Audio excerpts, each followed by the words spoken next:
વાસ્તવિક ધર્મ શું છે, જે મનુષ્યને પરમેનન્ટ સુખ આપે અને પરમેનન્ટ દુઃખમાંથી નિવૃત્ત કરે. અને આ ત્યારે સંભવ છે જ્યારે ધર્મનું જીવનમાં પાલન કરે. તો શાસ્ત્ર આપણને એક શિક્ષા આપી રહ્યું છે, સંસ્કારો દ્વારા જીવનને શુદ્ધ બનાવી શકાય છે. શાસ્ત્ર કહે છે જન્મના જાયતે શુદ્ર, જન્મથી બધા જ વ્યક્તિઓ શુદ્ર છે. અચ્છા, શુદ્રનો અર્થ શું છે? શુદ્રનો અર્થ એ નથી જે વર્ણાશ્રમમાં આપણે ચતુર્થ કેટેગરી માનીએ છીએ, સેવક. શુદ્રનો અર્થ છે અશુદ્ધ. અને સંસ્કારાદ દ્વિજ ઉચ્યતે, એ અશુદ્ધ વ્યક્તિને શુદ્ધ કરી શકાય સંસ્કારો દ્વારા. તો ભારત વર્ષના જે 16 સંસ્કારો છે, પ્રાય આપણે સંખ્યા જાણીએ છીએ, નામ નથી જાણતા. અમુક નામ ખબર છે આપણને. તો આ સંસ્કારોમાં વિવાહ એક સંસ્કાર છે. આજે સૌથી મોટું દુર્ભાગ્ય એ છે કે 16 સંસ્કારમાં જે સૌથી શ્રેષ્ઠ સંસ્કાર છે એના વિષયમાં જ લોકો સૌથી વધારે અજ્ઞાનમાં છે. વિવાહ આજે કોઈને કહીએ તો આજે વિવાહ શું છે? તો એક એવો પ્રસંગ જેમાં કેવલ મનોરંજન છે કે ભાઈ લગ્ન છે તો ઘરના લોકોનું પ્લાનિંગ એવું હોય કે આપણે મજા કરશું, આનંદ કરશું આમાં. અને આનંદ કેવો છે? ભગવદ્ ગીતાની દ્રષ્ટિમાં જોવો તો આજની જે વિવાહ પદ્ધતિ છે, આજના જે લગ્ન છે, એ પ્યોર તમોગુણી લગ્ન છે, તમોગુણી વિવાહ પદ્ધતિ છે. અને જેનું પરિણામ એ છે કે જીવનમાં કેવલ શોક, દુઃખ, આના સિવાય બીજું કાંઈ નથી. કારણ કે જેવી વિધિ છે એવો પ્રભાવ છે. તમોગુણી વિધિ છે એટલે જીવન પણ તમોગુણી છે. જો વિવાહ શા માટે સૌથી ઉત્તમ છે? 4 આશ્રમ જે છે, બ્રહ્મચર્ય, ગૃહસ્થ, વાનપ્રસ્થ અને સંન્યાસ. તો એમાં ગૃહસ્થ જીવન જે છે એ બાકીના 3 આશ્રમોની જન્મદાતા છે. કોઈ બ્રહ્મચારી હોય, વાનપ્રસ્થ હોય કે સંન્યાસી હોય, પણ એની ઉત્પત્તિ માટે ગૃહસ્થ જીવન જરૂરી છે. તો ગૃહસ્થ જીવનની અંદર જો કાંઈ વસ્તુ બગડી, એનો મતલબ ઓલા 3 આશ્રમ જે છે એમાં પણ એ બગાડ જોવા મળશે. આ નિશ્ચિત છે. આજે તમે તત્વતો વિચાર કરો કે બ્રહ્મચારી જીવન જે છે એમાં પણ એટલી ગડબડ થઈ છે. આ કદાચ તમને ખ્યાલ હોય કે ન હોય, કારણ કે તમે બહુ બ્રહ્મચારીઓના સંપર્કમાં નહીં હોવ. પણ જે લોકો આજે લાલ કપડાં ધારણ કરે છે, બ્રહ્મચર્ય વ્રતનું પાલન કરવા માટેનો સંકલ્પ લે છે, પ્રાય આ લોકોના કાંડ આપણે ન્યૂઝમાં જોતા હોઈએ છીએ. ઓકે, પછી વાનપ્રસ્થ અવસ્થામાં પણ કોઈ છે તો એમના પણ કાંડ એટલા જ આવે છે બહાર, અને સંન્યાસીઓના આવે છે. અચ્છા, વિચાર કરી આનું કારણ શું છે? આનું કારણ કે ગૃહસ્થ લોકોમાં કમી આવી છે એટલે આ 3 આશ્રમોમાં કમી આવી છે. કારણ કે કોઈ બ્રહ્મચારી હોય, સંન્યાસી કે વાનપ્રસ્થ, એ કઈ ડાયરેક્ટ તો ઉતર્યા નથી ઉપરથી, આવ્યા છે તો ગૃહસ્થ જીવનમાંથી જ ને. તો મૂળમાં ગડબડ છે તો ફળમાં ગડબડ આવે, આ નિશ્ચિત છે. અને આપણા સનાતન ધર્મની અંદર એક સૂત્ર આપ્યું છે કે ધન્યો ગૃહસ્થાશ્રમ. ગૃહસ્થાશ્રમ જે છે ને એ સૌથી ધન્ય છે. શા માટે? કારણ કે એક તો આ 3 આશ્રમને એ ઉત્પન્ન કરે છે, બીજું 3નો નિભાવ પણ આની ઉપર છે. ગૃહસ્થો આ 3 આશ્રમોનું પાલન પોષણ કરે છે. અને એમાં વિવાહ સંસ્કાર જે છે ગૃહસ્થ જીવનમાં એટલા માટે છે કે વિવાહ દ્વારા આ ભવિષ્યને સુધારી શકાય. આવવાવાળી જે પેઢીઓ છે એને ઉત્તમ સંસ્કારો દ્વારા, ઉત્તમ આચરણ દ્વારા એક ઉત્તમ સમાજનું નિર્માણ કરી શકાય એટલા માટે આપણા ઋષિ મુનિઓએ, આપણા પૂર્વજોએ આ વિવાહની પદ્ધતિ નિર્માણ કરી છે. ઘણીવાર લોકો એવો પ્રશ્ન કરે છે, કારણ કે આજકાલ વામપંથી વિચારધારાના પ્રભાવમાં ભારત વર્ષ આવી ગયું છે. આજકાલ લોકો એવો પ્રચાર કરી રહ્યા છે કે ભાઈ વિવાહ કરવા જરૂરી નથી, લગ્ન જરૂરી નથી. શું કામ કરવા જોઈએ? વિવાહ વગર બે લોકો સાથે ન રહી શકે? તો ઘણા લોકો આનું સમર્થન પણ કરે છે. હવે જેની બુદ્ધિમાં ધર્મનું તત્વ નથી, આ લોકો આનું સમર્થન કરશે સ્વતંત્રતાના નામે, કે ભાઈ અમે સ્વતંત્ર છીએ, અમારે વિવાહ કરવા ન કરવા આનો નિર્ણય લેવા વાળા તમે કોણ છો ભાઈ? આવા બધા પ્રશ્નો ન્યૂઝ ચેનલોમાં પણ ડિબેટમાં તમે જોતા હશો. અને સરકાર દ્વારા પણ માન્યતા આપવામાં આવી છે લિવ ઇન રિલેશનશીપ. વાસ્તવમાં આ બધું જ ધર્મથી વિપરીત કાર્ય છે, અને એનું પરિણામ સમાજ ભોગવી રહ્યો છે અને જોઈ રહ્યો છે. છતાં લોકો વિચાર નથી કરતા. વિચારની વાત છોડો, ક્યાંય વિરોધ પણ નથી.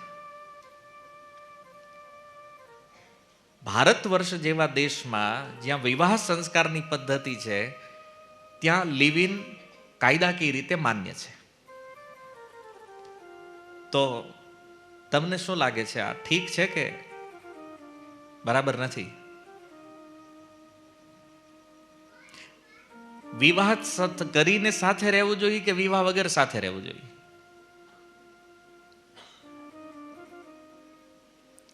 તમારું મંતવ્ય શું છે? વિવાહ હોવા જોઈએ. તમે હોવા જોઈએ. મતલબ સંસ્કારની માન્યતા છે. ઓકે. વિવાહ ન હોય તો હારે ન રહીએ કે? ઈદ તો છે, છોકરો ને છોકરીને બેન રાખી દો, અરે શું વાંધો છે? આપણે એટલો ખર્ચો કરીએ છીએ, આ બધી વિધિઓ કરીએ છીએ, આનું પ્રયોજન શું છે?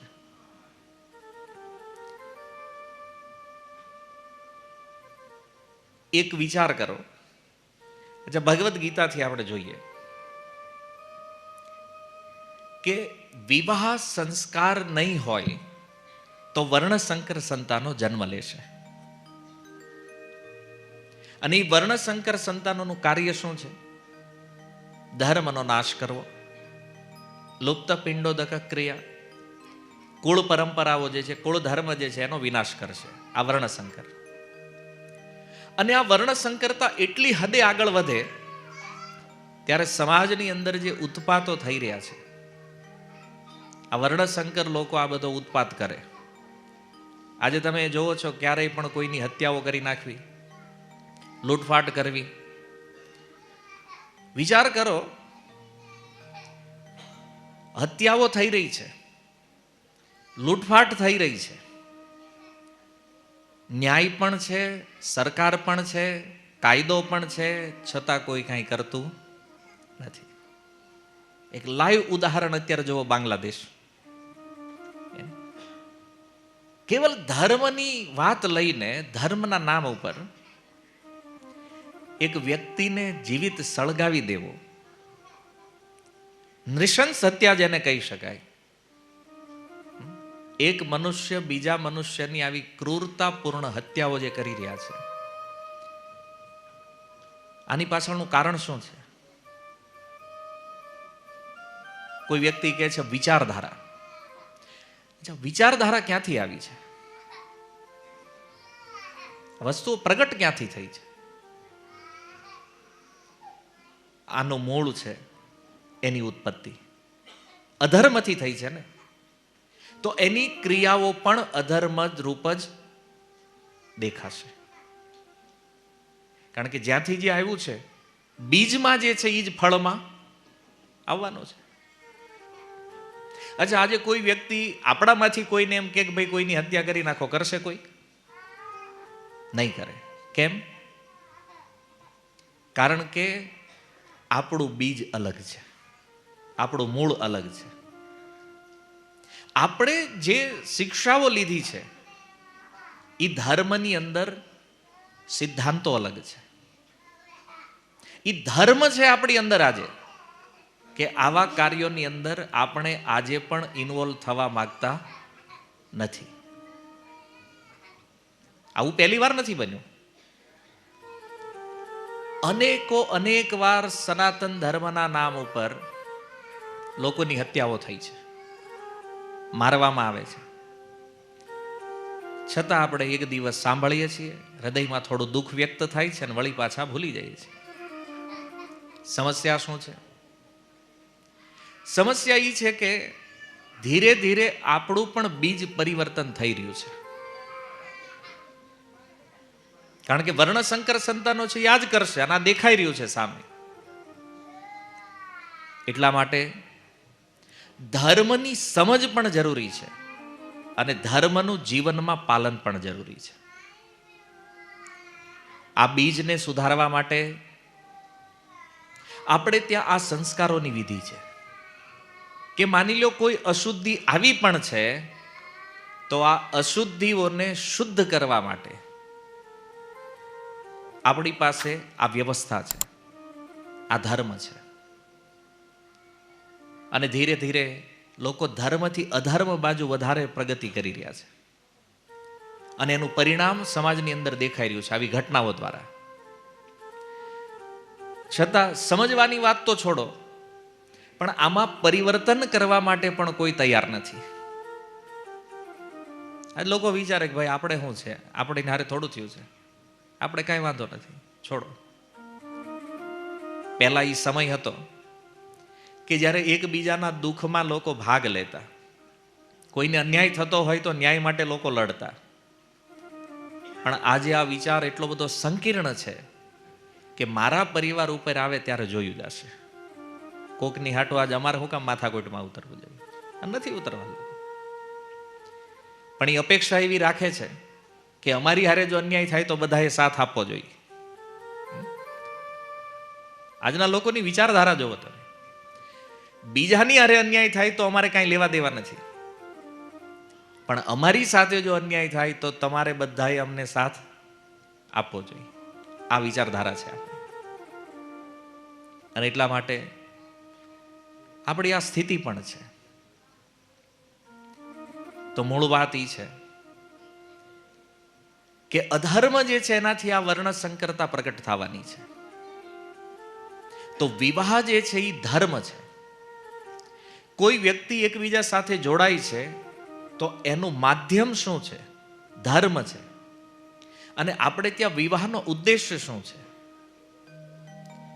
કે ચાર જે આશ્રમ છે, ચાર જે વર્ણ છે, એ ચાર આશ્રમોમાં ગૃહસ્થ જીવનને શુદ્ધ, સાત્વિક અને ઉત્તમ સંતાનો પ્રકટ થાય એના માટે આ વિધિ બનાવવામાં આવી છે.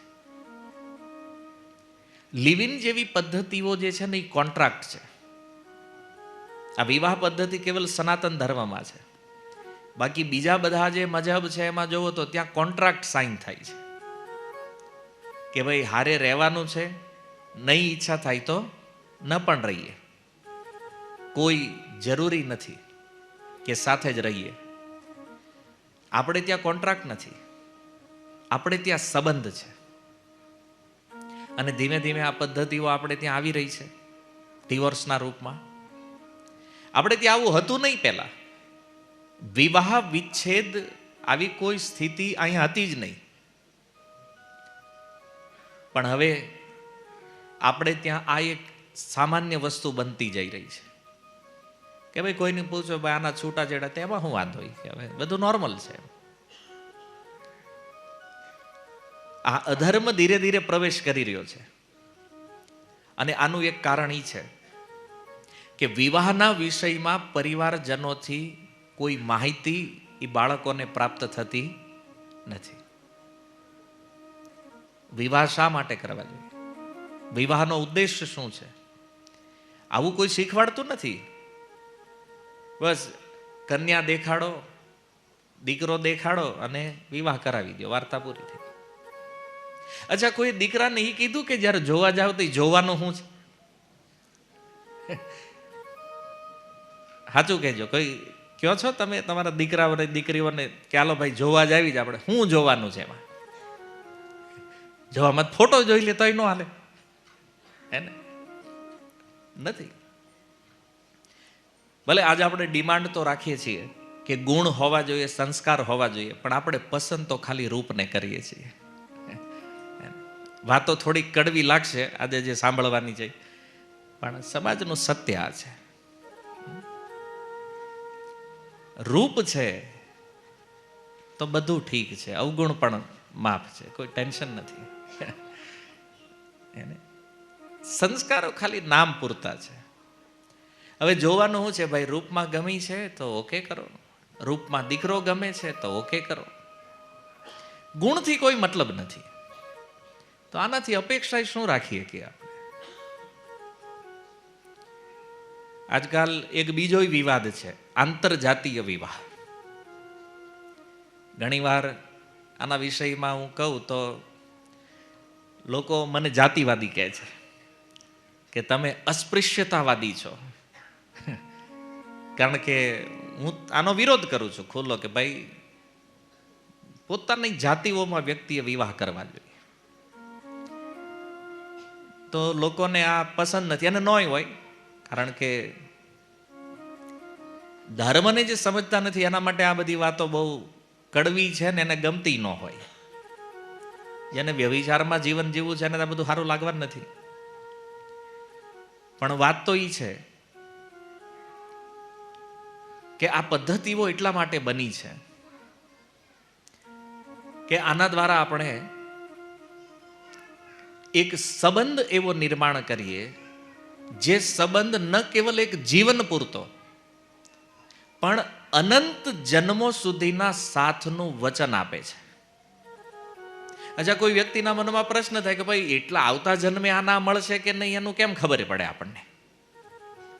હે કે આવતા જન્મે આ આવશે, આજ તે મળશે પાર્ટનર, આની ખબર કેમ પડે?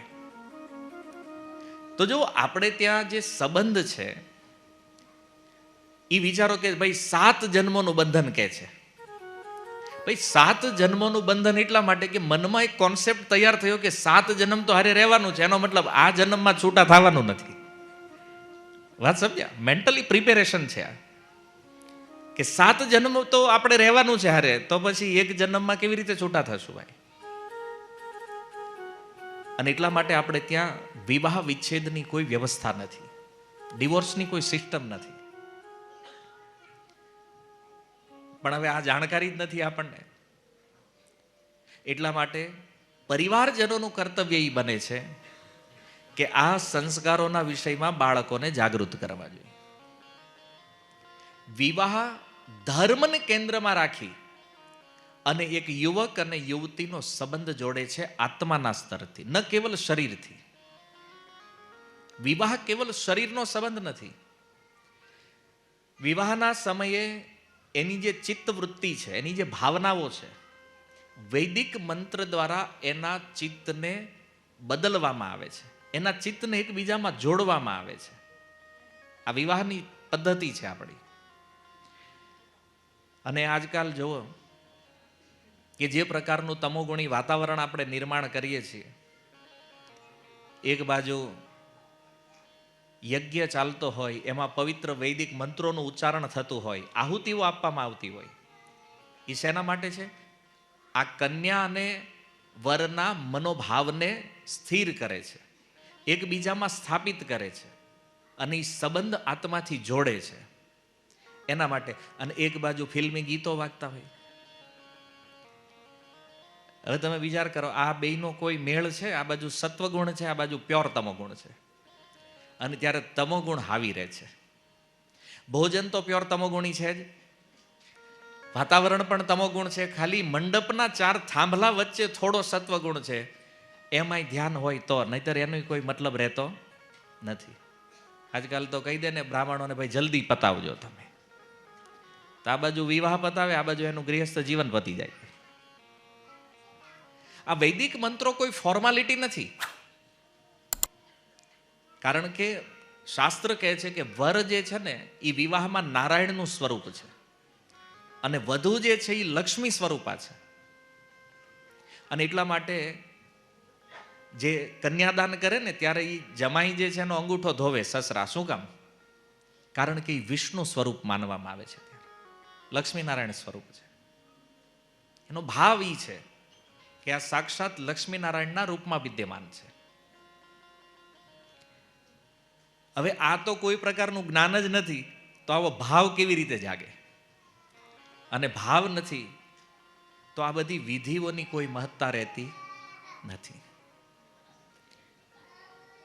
તો જ્યારે સુંદર વિધિ દ્વારા વર અને વધુ બંને પોતાના સંબંધને સ્થાપિત કરે તો આનો જે આધાર છે એ પણ ધર્મ છે. અચ્છા, હવે બીજો પ્રશ્ન આપણે વિચારીએ કે વિવાહ જે છે એનો ઉદ્દેશ્ય શું છે? કોઈ પતિ વિવાહ થાય ત્યારે જે પુરુષ છે એ પતિ બને અને સ્ત્રી જે છે એ પત્ની બને. આ એક નવું ટાઇટલ પણ મળે એને, પતિ અને પત્નીનું. તો પતિ પત્ની જ્યારે બંને એ અગ્નિની સાક્ષીમાં સંકલ્પ લે છે કે અમે બંને સાથે મળી અને ધર્મ કાર્યને સંપન્ન કરશું. પત્ની સ્વીકારવાનો એકમાત્ર ઉદ્દેશ્ય જે છે કે બ્રહ્મચર્ય આશ્રમને પાર કરીને કોઈ ગૃહસ્થ જીવનમાં પ્રવેશ કરે તો ગૃહસ્થ જીવનના તમામ જે ધાર્મિક કાર્ય છે એ પત્ની વગર ક્યારેય પરિપૂર્ણ થતા નથી. અને ત્યારે એ સ્ત્રી જે છે એ કન્યા છે એને એક નવું ટાઇટલ મળે, અર્ધાંગિની. પતિ માટે શું છે? એ અર્ધાંગિની છે. કેમ? કારણ કે હવે તમામ ધર્મના અડધા ભાગમાં એ હિસ્સેદાર છે, ખાલી પ્રોપર્ટીમાં નહીં, પણ તમામ ધાર્મિક કાર્યોમાં એનો અડધો હિસ્સો છે. કારણ કે એ નહીં હોય તો ધાર્મિક કાર્ય પૂર્ણ નહીં થાય. એટલા માટે એને અર્ધાંગિની કહેવામાં આવે છે. પતિનું અડધું અંગ છે. તો વિવાહ પછી જેટલા પણ ધાર્મિક કૃત્ય છે એમાં પત્ની જરૂર હોવી જરૂરી છે. અને ગયા વખતે પણ આપણે ચર્ચા કરી હતી, પત્નીનો અર્થ શું છે? જે ધર્મથી પતિનું પતન ન થવા દે, આ પત્ની છે. પણ આજકાલ સમસ્યા એ છે કે ત્રાસ સૌથી વધારે એનો જ છે. આવું મોટા ભાગે દેખાય છે એટલે હું કહું છું, ભાઈ તમે એવું ન કહેતા કે ભાઈ અમારું તમે આટલું ખરાબ બોલો છો. સમાજમાં જે દેખાઈ રહ્યું છે પિક્ચર, એના આધારે હું કહી રહ્યો છું. નકર વળી પાછા અમુક લોકો કાલ સોશિયલ મીડિયામાં શરૂ કરશે, સ્ત્રી વિરોધી છે, નારી શક્તિ જિંદાબાદ. બહુ બધું હાલે ભાઈ અમારું આ વક્તાઓ. અરે ક્યારે હું વાયરલ થઈ જાય ખબર નથી. લોકો સમજવા કરતા અણસમજમાં વધારે રુચિ રાખે છે. માની લો આજ બધાને ખબર છે કે કોઈ ક્લિપ કોઈની વાયરલ થાય તો એ કોઈક મેઇન વિડીયોનો અધૂરો પાર્ટ હોય. આ બધાને ખબર છે તો એ સાંભળીને લાગી જાય, નહીં આ વિરોધ કરે છે, ન હોવું જોઈએ. લોકોને ક્યાં લાગી જવું? કારણ કે ફ્રી છે ને, નવરાઈ છે તો શું કરે ભાઈ? તો મૂળ વાત એ છે કે પત્ની પતિને ધર્મમાં સહાયતા કરવા માટે છે. એના વગર કોઈ ધાર્મિક કાર્ય પરિપૂર્ણ નથી. એટલા માટે રામાયણ, ભાગવત અહીંયા જુઓ તો પત્નીનો સ્વીકાર ધર્મના આધાર ઉપર છે, એટલે એ ધર્મ પત્ની છે, એને ધર્મ પત્ની કહેવામાં આવે છે. છતાં દુર્ભાગ્ય આપણું એ છે કે ભારત વર્ષમાં સૌથી વધારે જોક કોઈની ઉપર બને છે તો એ પતિ પત્ની ઉપર બને છે. હાલાકી એટલો પવિત્ર સંબંધ છે છતાં લોકો એની મજાક બનાવી રહ્યા છે પતિ પત્નીના વિષયમાં. હવે વિવાહ દ્વારા જ્યારે એ બંને જોડાય તો એ બંને એકબીજાની જવાબદારી લે છે કે ભાઈ પતિની જવાબદારી છે કે પત્નીની જરૂરિયાતોને પૂર્ણ કરવી, એને શારીરિક માનસિક સંતુષ્ટ રાખવી અને એના દ્વારા ધર્મનું વહન કરવું. સૌથી પહેલી શિક્ષા ગૃહસ્થ જીવનની છે, પત્ની ભોગનું સાધન નથી, પત્ની ધર્મ કાર્ય માટે પ્રાપ્ત થઈ છે. આજના ગૃહસ્થ જીવનમાં જે દુઃખ, જે કંકાસ, જે ક્લેશ છે એનું સૌથી મૂળ કારણ એ છે કે એ પત્નીને કેવલ ભોગની વસ્તુ માને છે. અથવા પત્નીના મનમાં પણ જો એ ભાવ હોય કે પતિ કેવલ ભોગ વસ્તુ છે તો ત્યાં એ પણ દુઃખી થશે. અને પતિ આ જો માનતા હોય તો એ પણ દુઃખી થવાના છે. કારણ કે ધર્મના આધારે જો સંબંધ બન્યો છે તો એનું વહન પણ ધર્મ માટે છે. પણ કેવલ જો એકબીજા પ્રતિ ભોગ બુદ્ધિ રહેશે તો ગૃહસ્થ જીવનમાં સુખ ક્યારેય રહેવાનું નથી. જેનો પાયો ધર્મ નથી એવા ગૃહસ્થ આજે કોઈ સુખી દેખાતા નથી. તો જીવન એનો પાયો જે છે એ ધર્મ છે. એટલા માટે વિવાહ પૂર્વ આ શિક્ષાઓ હોવી જરૂરી છે અને તપસ્યા જરૂરી.